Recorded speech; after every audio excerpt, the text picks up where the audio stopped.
안녕하세요. 하비가이더 닥터 에드윈입니다. 이번 시간에는 그림, 페인팅에 대해서 좀 말씀드릴까 합니다. 제가 어릴 때 그림에 대해서 좀 관심이 많았는데 저희 선생님께서도 좀 그림을 잘 그리셨기 때문에 아마 그런 DNA가 좀 있지 않을까 생각을 좀 해보게 됩니다. 그래서 뒤늦게 다시 그림을 좀 한번 그려보고 싶다는 생각을 갖게 되었는데요. 아마 저하고 비슷한 생각들을 많이 하시리라 생각을 합니다. 그래서 대부분 먼저 그림하면 이제 유화들을 많이 생각을 하시는데, 일단은 저도 유화에 관심이 있지만은, 저는 수채화에 좀 관심이 좀 많았습니다. 수채화의 그 투명하고 청명하고 보면 시원한 느낌을 주는 그런 수채화 그림 한번 제 손으로 그려보고 싶다는 욕심이 있었는데, 그래서 제가 울산에 살면서 그러한 수채화를 배우기 위해서 한 몇 달, 음, 학원에 다녔던 기억이 있습니다. 거기서 기초 좀 다시 배우고, 기초 상식도 같이 배웠는데, 오래 다니지 못해서 그런지 그 실력이 늘어난 것은 한계가 있었다는 생각입니다. 이제 다시 시간이 좀 여유가 있으니까 그림에 대해서 조금 더 애정을 갖고 한번 도전해 볼 생각입니다. 그래서 이번 시간에는 수채화를 그릴 때 필요한 도구들하고 기초 지식에 대해서 알아보도록 하겠습니다.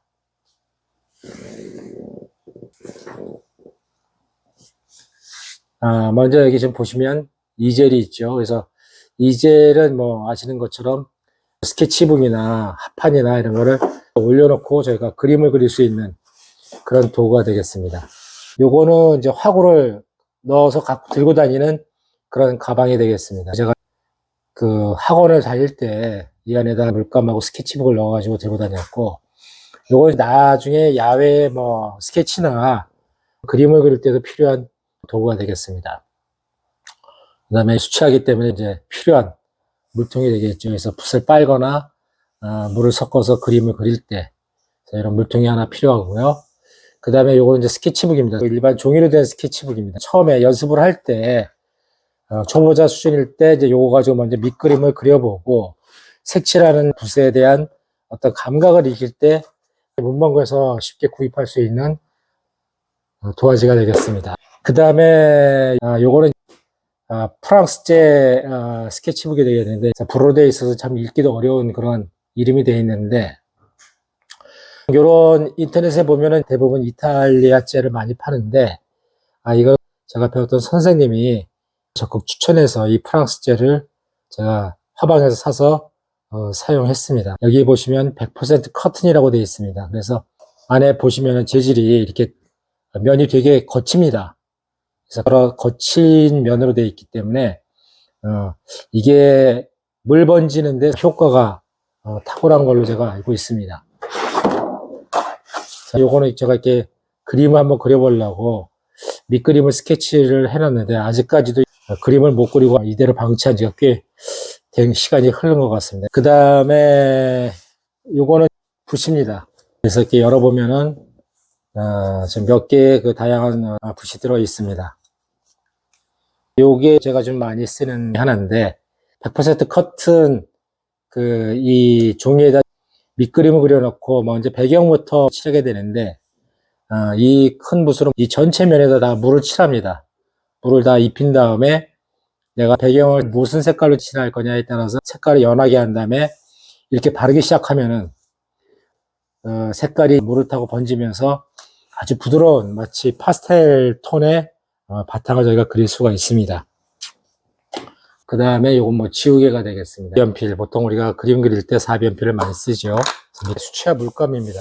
32가지 색깔이 들어있는데 큐브형으로 되어 있습니다. 근데 수채화는 물감을 최대한 많이 쓰지 않는 게 기본적인 것 같습니다. 제가 이론을 알고 있는데 실제로는 그렇게 잘 못하고 있습니다. 그래서 일단 팔레트에 이렇게 제가 모든 물감의 색깔을 다 짜놨습니다. 이거는 뭐 누구든지 다 그렇게 하는데, 그래서 이렇게 짜놔서 제가 필요한 색깔을 쓰겠다 그러면 여기다 물을 하고 요거를 섞어서 농도를 맞춰 가지고 그림을 그리게 되어 있습니다. 그래서 여기서 두 가지 색깔을 섞을 수도 있고, 그래서 저희가 또 다양한 색깔을 만들어낼 수 있기 때문에, 그래서 수채화 그릴 때는 이 팔레트가 또 가장 중요한 도구가 되겠습니다. 그래서 유화에 비해서는 비용 면에서 상당히 경제적인 그림 그리기라고 할 수가 있겠습니다. 유화는 일단 캔버스도 그렇고, 그 다음에 물감 자체도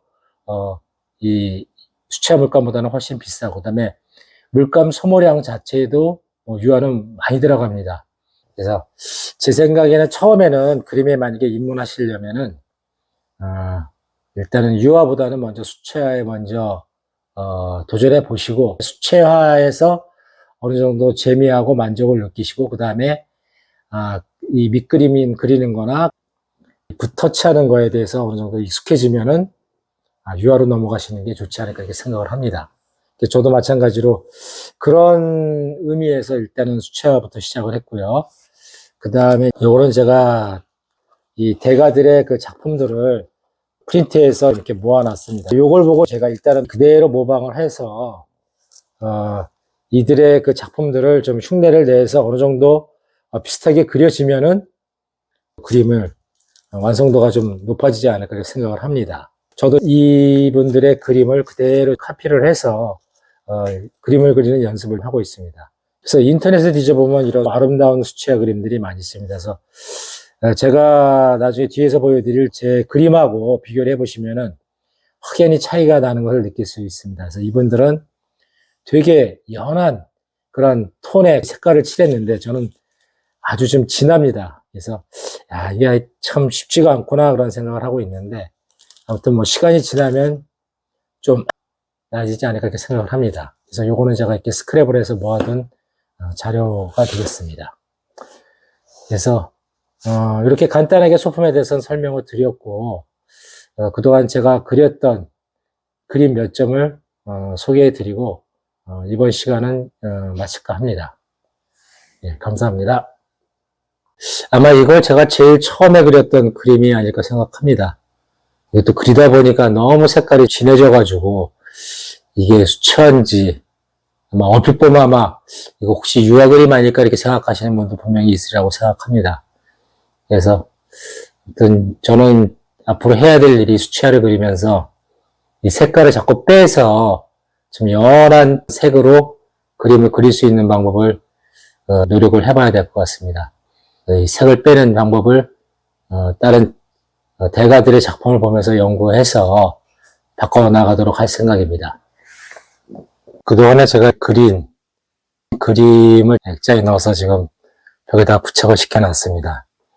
그래서 아까 설명드렸던 그런 100% 커튼으로 만들어진 그런 수채화 전용 그 도화지에다 그린 그림입니다. 그래서 보시는 것처럼 이 물감의 번짐이 아주 쉽게 잘 번지기 때문에, 그래서 이렇게 좀 배경 색깔을 칠하거나 수채화를 그릴 때 훨씬 더 일반 도화지보다 그리기가 좀 용이합니다. 그래서 이런 그림이 하나 있고요. 이것도 마찬가지로 수채화라고 하기보다는 물감의 농도는 진하게 그렸습니다. 아직까지도 제가 수채화에 대해서 수준이기 때문에 물감을 연하게 쓰지 못하고 이렇게 진하게 쓰고 있는 게 제 한계입니다. 그래서 조금 더 많이 배우고 더 연습해야 일반 수채화 작가들처럼 투명하고 청명한 그런 수채화의 느낌을 낼 수 있으려고 생각합니다. 그래서 아직은 그 단계까지 가긴 아직도 먼 것 같습니다. 이것도 또 하나의 그림이 되겠습니다.